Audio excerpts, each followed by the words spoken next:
Hello everybody, and you're going to see a lot of this today.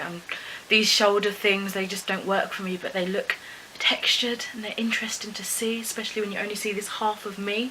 But anyway, that is besides the point. Today I am here to do my reading wrap up for October as well as my November TBR. I seem to be doing TBRs of late, so I mean let's carry on whilst I've got the lust for it, shall we say. October was a really fun month. It ended up being quite fun for me, as you would have seen, as I did a lot of vlogging. I think I've got one more of October's vlogs to come out by the time this video is up. But also, happy Halloween, or happy belated Halloween, because today, the day I'm filming this, getting tongue-tied, it is Halloween, so, well, hey. Anyway, I also started a bit of a journal for my booktube-ness. I haven't done too much, but I've prepared like the pages that I needed to. So I've got, it was based off of Riley Marie's bullet journal. So I've got the pages read, and then I've got video section, a TBR section, books read section, and extra notes just on this side. The pages read is very short because I started like later on in the month, and as you can see I need to kind of update these last couple of days. I need to finish that off actually, and I need to up my reading count per day, I suppose. Has anybody else got any ways on how to efficiently do that? Do you just sort of guesstimate how many pages you've read? Because I fill on right down at the start of the day, or try to, what page I was on, and then what page I'm on at the end of the day, and do my calculations. I feel like I'm getting a bit OTT with it, and I think it's supposed to be more of a relaxed fun thing, but I am doing it super seriously, and I kind of don't want to, but I can't stop it. Do you have any remedies for that? Anyway, let's get on to the fun part of the video. The wrap up. Got a lot of books here because I guess I read a lot, and also I have one book from September because I didn't read much during September. So let's get these off the shelf. Bloody hell, this is heavy. Wow. Okay. Ha. These are just gonna perch on my lap here. Do you want to see? They can just stay here for a while. This is alright. Comfortable. We're all friends here. So, this is gonna be difficult because I've got them in like descending order. So the bottom one is the one I need to get to first. Let's hope we don't have a domino effect. So, the first book I would like to talk about is Earth to Earth by Stefan Buczaki. It's a natural history of churchyards. I have decided I will read the synopsis on the back of these books rather than trying to summarise it, because I feel like that will make me more efficient and eloquent rather than trying to stumble my way through describing what these books are for like all these books, because it's going to just take forever. How many books have I got? 1, 2, 3, 4, 5, 6, 7, 8, 9, 10, 11. Some of these are very tiny though, so. But yes, this says, join Professor Stefan Buczaki as he uncovers the wild animals and plants that thrive amongst the headstones, from the graveyard beetle to the mighty yew, accompanied by specially commissioned illustrations and selected quotations. This beautiful gift book reveals the natural secrets to be found in God's acre. And it is a striking book. It's very attractive, very pretty. This is the book that I started and finished whilst I was on holiday in Menorca. Honestly, I wasn't looking for anything spectacular going into this book. I just wanted a nice, easy read whilst I was away in a sunny country. I wanted to think of cool stuff to keep my body and my mind cool and collected. And I feel like it did that to some degree.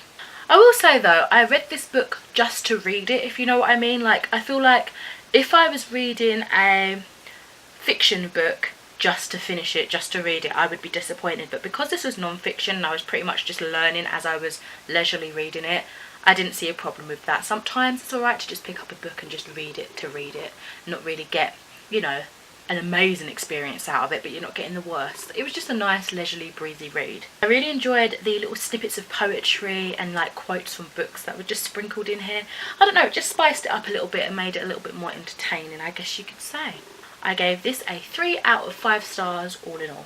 Next up, I picked up, it's upside down, Baby Doll, and I ended up reading this sort of for part of the Ayearathon, so there's that. It was just literally I picked up one book because their theme for October was thriller and mysteries. I had wanted to read this anyway and it fit that prompt, so I thought I might as well sort of officially take part in the Ayearathon, why not? But again, I only read just the one book for that. So the back says, "You've been held captive in one room.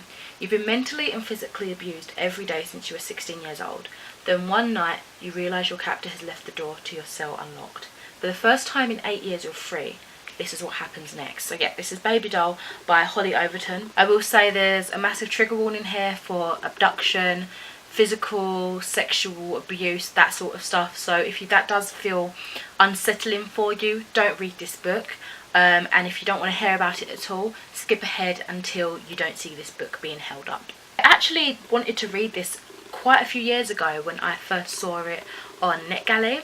However, at that time I didn't have a tablet or like a Kindle or a phone with enough storage to download it on that like an Android device, and so with the computer, if you download something from NetGalley, it expires in I think 54 days, but some titles vary.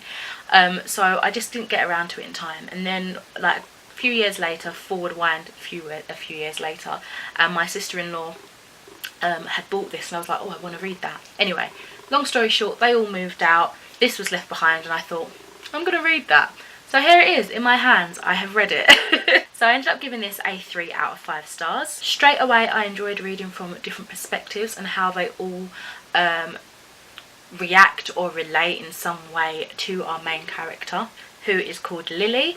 And it was just interesting to see how all the dynamics shaped and shifted as the story progressed. The descriptions from Lily's captor was really kind of disturbing to read from, especially when you see what kind of person he is in his day-to-day life. It was quite frightening actually. The pacing of the story was fast, but I actually think it worked quite well for this plot. It's not a very long book. I think it's like just shy of 200 pages. It might be just over. Yes, just shy of 300 pages, sorry. I think it's about 280. So I don't know, I feel like the plot is set at a good pace for something of this length and for the things that are discussed throughout the story. Like it unfolds in good time. I will say though, I wouldn't really describe it as very thrilling, because to me, I feel like for it to have been thrilling, I feel like you would have had to have built up to the kidnap in real time. And because we didn't get that, I feel like it sort of missed out a little bit there, and the rest of it was lackluster in terms of thrill appeal.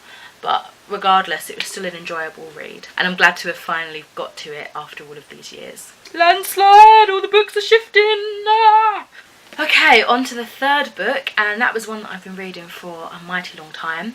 Well, not really in comparison to one of the other books I've got here, but I've been reading it for a good few months, and that is The House of Birds and Butterflies by Cressida McLaughlin. So, this says, Abbeyfield loves every inch of Meadowsweet Nature Reserve on the idyllic Suffolk coast where she lives and works, especially Swallowtail House, the rambling but empty house that seems to look out at her each time she passes its sharp windows. When the TV wildlife programme chooses a rival location for their new series, Meadowsweet is under threat. Unless Abby can whip up a plan to keep the visitors flocking, she finds herself distracted by the arrival of a brooding and annoyingly handsome new neighbour, bad by a novelist, Jack Westcoat. That part always makes me cringe in the best way possible.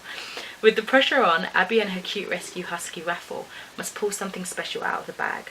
But with Jack in need of a good friend and Abby feeling the pull of attraction, she can sense her resolve fluttering away. So for good reads, I do have a spoiler section in the review that you can access if you go on the desktop version. If you enter my review through mobile apps, it will give like a weird warning at the beginning saying this content may contain spoilers or something, because it doesn't block it out on mobile devices like it would on the desktop. So view at your own, discretion, risk, however you want to phrase that. So instantly I adored the prologue and how Swallowtail House felt like its own character. It definitely carried that same sort of perspective throughout the novel, because it is one of those alluring traits that was mentioned and spoken about quite frequently between characters in the story. However, as well as noticing that in the prologue, I realised that this was going to be definitely a tough story to push through just because of the writing style. It wasn't my favourite kind. It was very lengthy and descriptive in terms of how it went about explaining itself, and specifically in the very beginning portions when I was trying to get into this book, I found that really difficult. It was like trudging through thick muddy water. Because of that, I did find myself leaving big spans between picking it up and reading again. But it just got to the point where I was thinking, summer's nearly over, I need to push this one out of the park, otherwise I'm just gonna lose interest and maybe I won't pick it up again, or maybe I'll pick it up again next summer and I'd have to start from the beginning, and I really didn't want that.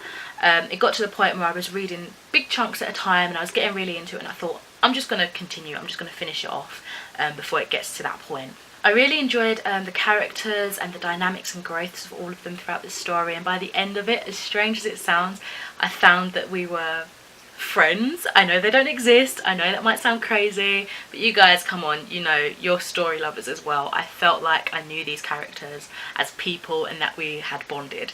The fact that it was about a nature reserve and there was an author, you know, those are things that I love, and it just connected me, even though it took me a while to get into it. What is my hands doing? Anyway, I'll leave that here for this review, but I've got a lot more discussed in my written review on Goodreads. But I did enjoy this, it was a nice contemporary. So next up, I picked up Basic Witches by Jaya Saxena and Jess Zimmerman. Now I've already got a full review on this and another book. I did like a duo review due in October, so I will link that in the cards. I think it's this side if you do want to check that out. I did give it a 3 stars, so look up that review if you are interested in seeing what I thought of this. So for the book that I was mentioning earlier that took me a good while to finish, that was Doctor Who The Vault by Marcus Hearn. This took me 2 years to get through. I mean, it's not even that big of a book, but there are factors in it that made it a bit of a chore at times, I will admit. Overall, I ended up giving it a 3.5 out of 5 stars. This was an intense roller coaster of a book just because it was so packed full of information. I think I found it to be easier to get through once I got to the timeline of the doctors that I knew. I haven't even described what this book is about, have I? I'm such an idiot. Basically, The Vault was celebrating the first 50 years of Doctor Who TV and just Doctor Who as a phenomenon in itself.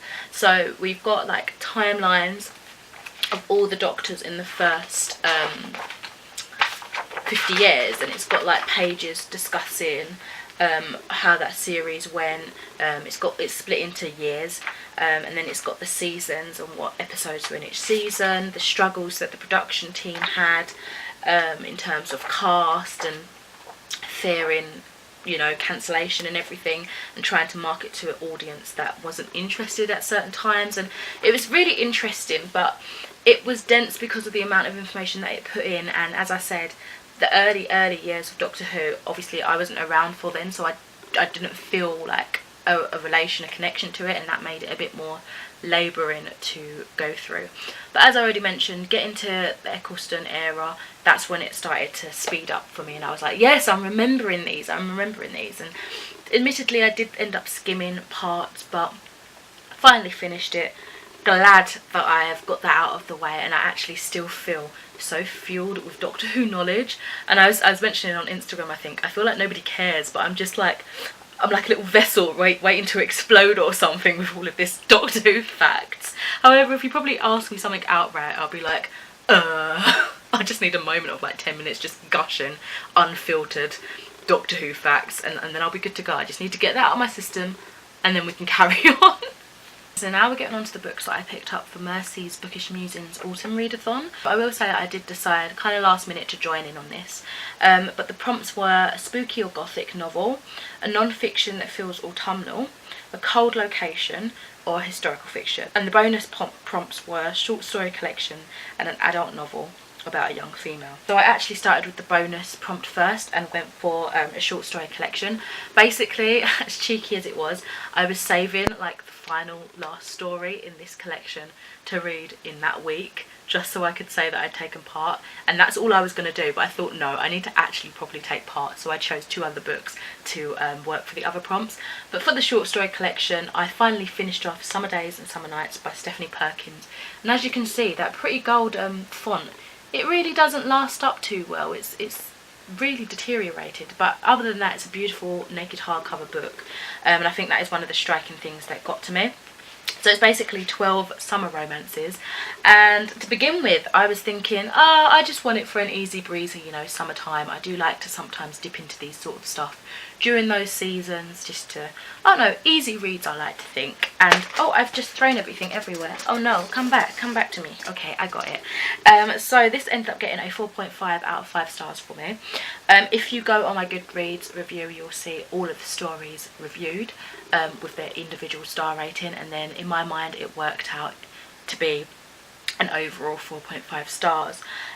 These were magically fueled. I mean, looking at the authors that participated, even though I've not read any of their own stuff, like separate from the short story collections, I knew them from fantasy, and I just thought, how are they going to write a love story? Like, a lot of them were far from bland. Some of them had this magical mixture in it, and I just wasn't expecting it. So for that alone, I was like, yes, I'm enjoying this. So yeah, don't go into this expecting it to be fluffy, regular summer romances. It's definitely got a little bit of magic in most of the stories, or they're not your typical, how would you say, contemporary works. So yeah, I actually really did enjoy this one. There was the winter version that Stephanie Perkinson, I think it was My True Love Gave to Me or something, I think that's what it's called. I can check that for you actually. Yeah, My True Love Gave to Me, for the winter one. So if I see that around between now and December, I might pick it up, but I also probably won't. But it's something that I will happily pick up, knowing that I've enjoyed this collection, if you know what I mean, with the same hopes that it will be magically fueled as well. I don't know. But this was a good story nonetheless. Or a good collection of stories, shall I say. So the next book I picked up for the readathon, for the autumn readathon, sorry, was for a spooky gothic book, and I thought that this might fit it. It was like another last minute decision of, oh, that might work, when I was checking out this library. And that is Stephen King and Richard Chizmar's Gwendy's Button Box. So this says, the small town has witnessed some strange events and unusual visitors over the years, but there is one story that has never been told until now. There are 3 ways up to Castle View from the town of Castle Rock: Route 117, Pleasant Road, and the Suicide Stairs. Every day in the summer of 1974, 12-year-old Gwendy Peterson takes the stairs, which are held by strong, if time-rusted, iron bolts and zigzag up the cliffside. One day, while Gwendy catches her breath and listens to the shouts of the kids of the playground and the chink of the aluminium bat hitting a baseball, a stranger calls out to her. On a bench in the shade sits a man in a small, neat black hat. He offers Gwendy a mahogany box with coloured buttons. The buttons will produce gifts such as a chocolate, which can make you slimmer. But he warns her that the gifts will be small recompense for the responsibility. Ooh. So I ended up giving this a 4 out of 5 stars, and it was actually my first Stephen King book, even though, you know, it was a joint creation. And technically, yeah, I guess it would be my first Richard Chizmar book too, but I'd never heard of him, I don't think, so yeah, sorry guys, sorry. Because it was an author duo type of story and a novella, I felt like it nicely eased me into Stephen King's writing. Usually I shy away from duo authors, even though I seem to have a few of those in this collection today, but this one I'm glad I didn't shy away from. I really did enjoy it. I think I was hoping for more actual gothic horror. I wouldn't say it was necessarily scary, but it was one of those things where it got to you, to your psychology, because you think, well, could this actually happen? So it was interesting in that dynamic. I feel like it's aimed almost at more like a middle grade age, because, you know, it was easy on the scare factor. It wasn't really scary at all. And it's one of those things that could possibly make younger children think, okay, definitely stay clear from strangers and things they might offer you. But overall, I'd have to say this was a light, entertaining read. I'm glad to have finally read a Stephen King book, even though I wouldn't have put my money on it being this book. Literally, I hadn't heard of it until I saw it at the library one day. But yeah, I thought it would have been Joyland or something like that. But yeah, glad to have read this. I would recommend, especially if you're a first-time reader as well. That was like a nice dose of Stephen King, you know, watered down by another author as well. So it was nice, you know, gradually bringing you into his sort of world. Unless you want to be chucked in at the deep end, I don't know, you might be into that. Next up, I didn't know whether to count this or not, but it had a listing already on Goodreads, so I thought that's going to go towards my Goodreads goal, even though I've surpassed it. Yay! But that was Womankind. This is issue 17.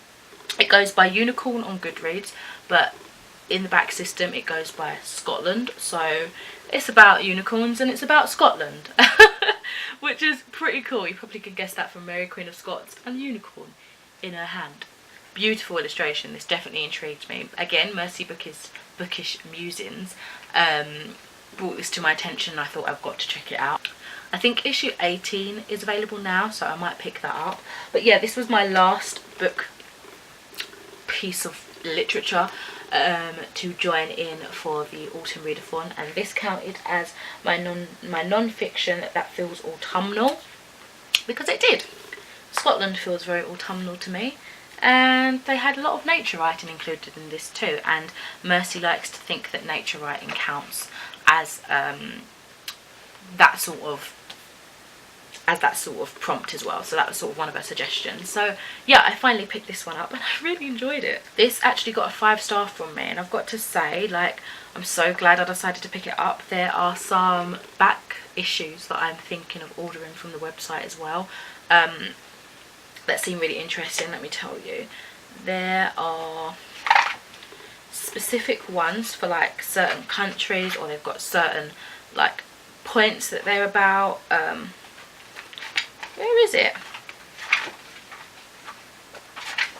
Well, basically there was one about Jamaica, there's one focusing on Japan, and I think there was one focusing on Frida as well. So those are interesting things to me, and I think I'd like to collect those. But also it's just a really lovely, beautiful collection. It's ad-free. It just feels really well made and made with love, as strange as that sounds. So yeah, I completely went off track from my actual review, but that is written on my Goodreads if you want to actually see my more cohesive thoughts. I'm getting to the point where my throat is so dry, my water's all the way over there, and I'm like, I kind of want to get up, but at the same time I just want to finish this off.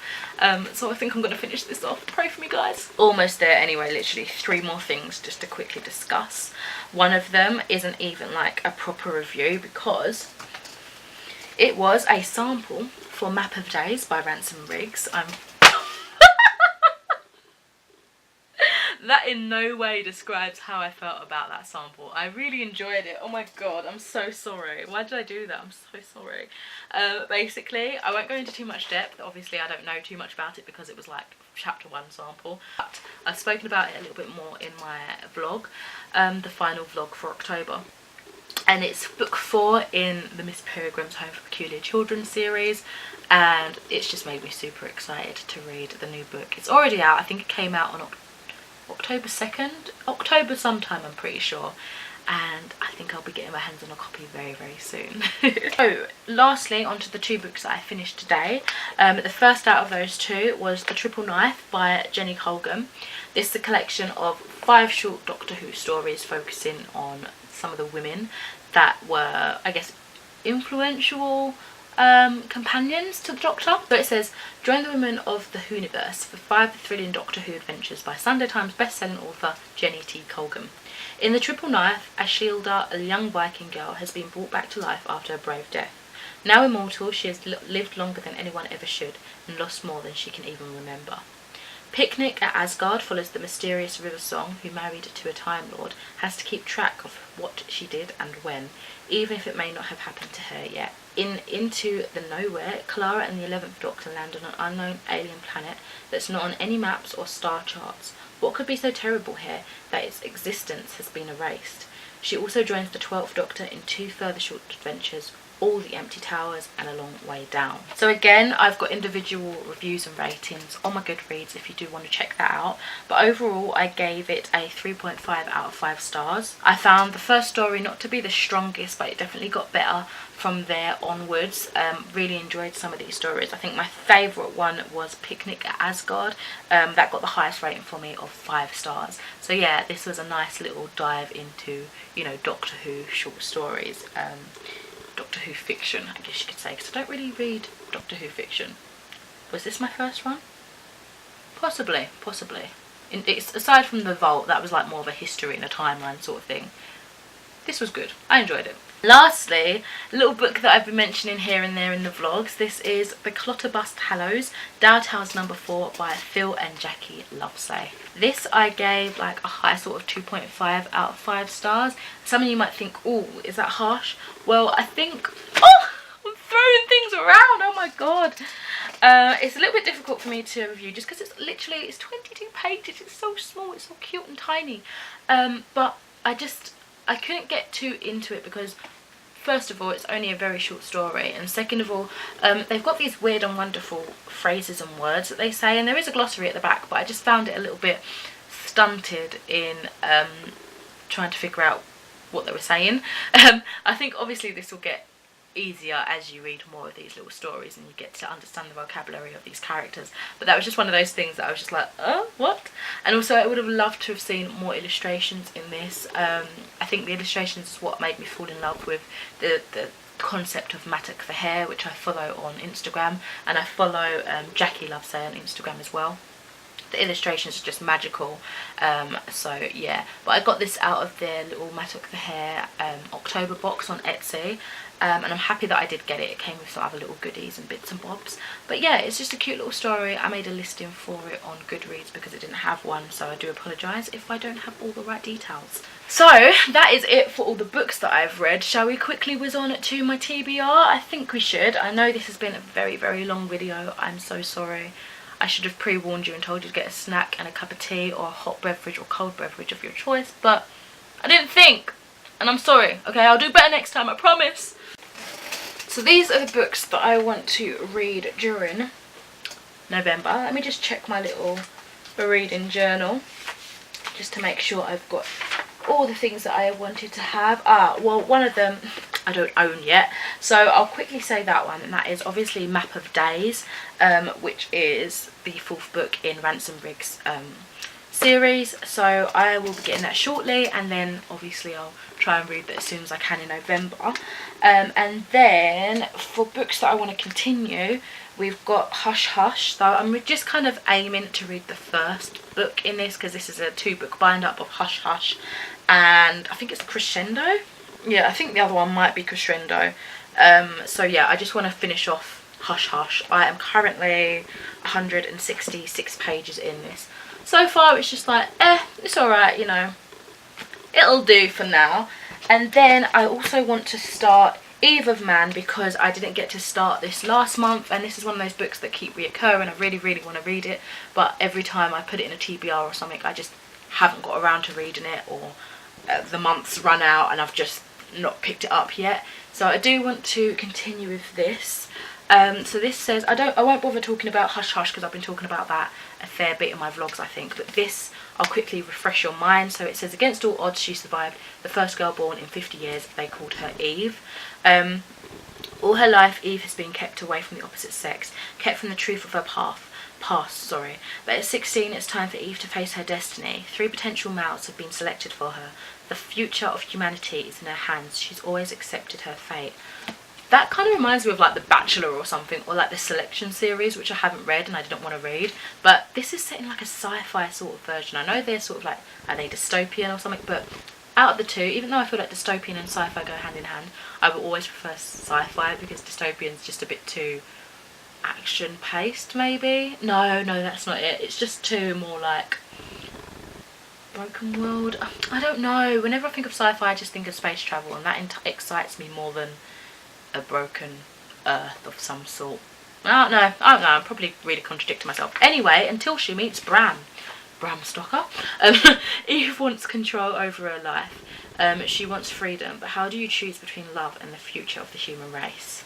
It's going to be a trilogy, and this is by, of course, Giovanna and Tom Fletcher. I have the last of my library books I need to read, and then I can get that back as soon as I can. Hopefully I can read it in time without having to expand my give it another renewal. I haven't renewed it yet, so let's see if I can get to this quickly. But this is by Melvin Burgess, and this is The Lost Witch.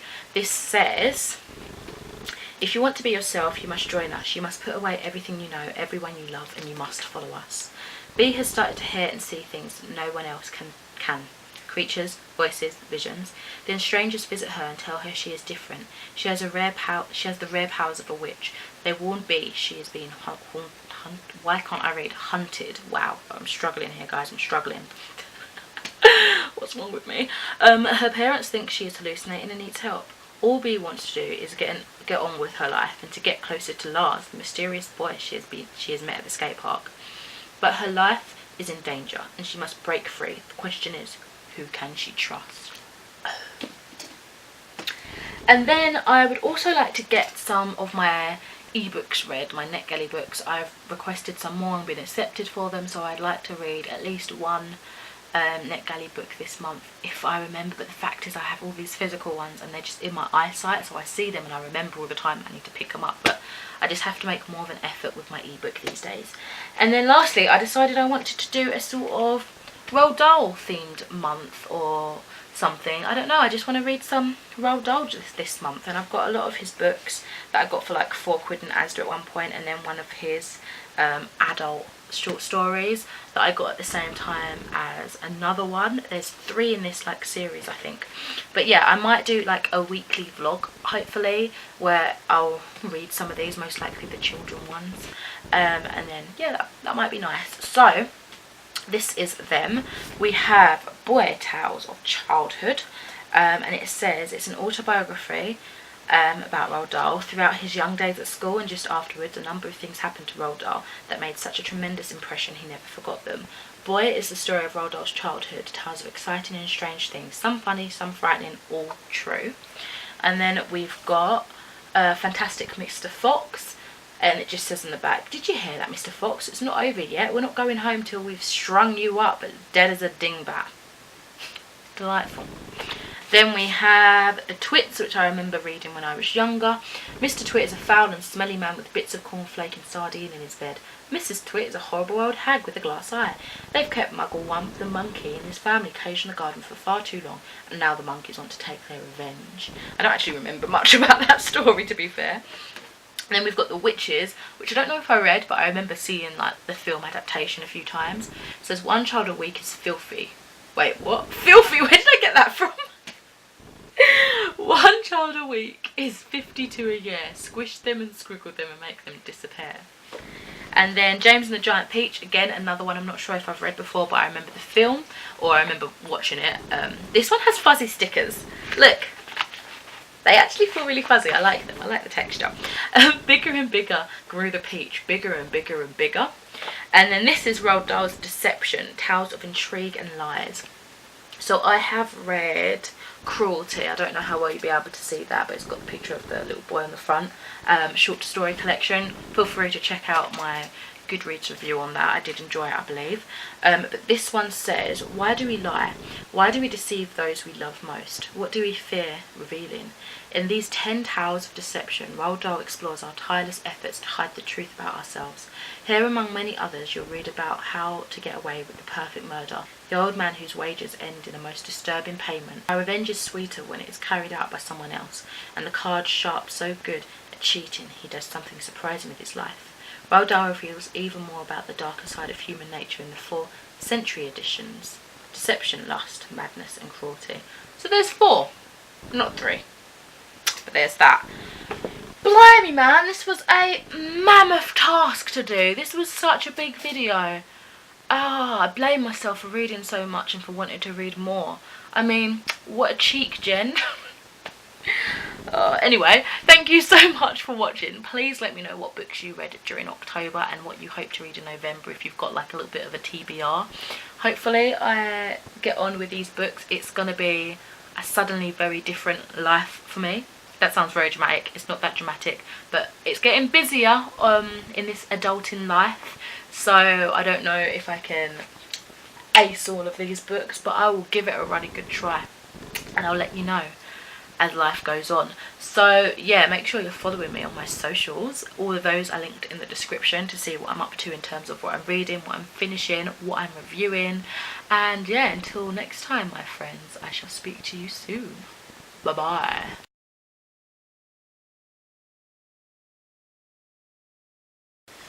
Oh no.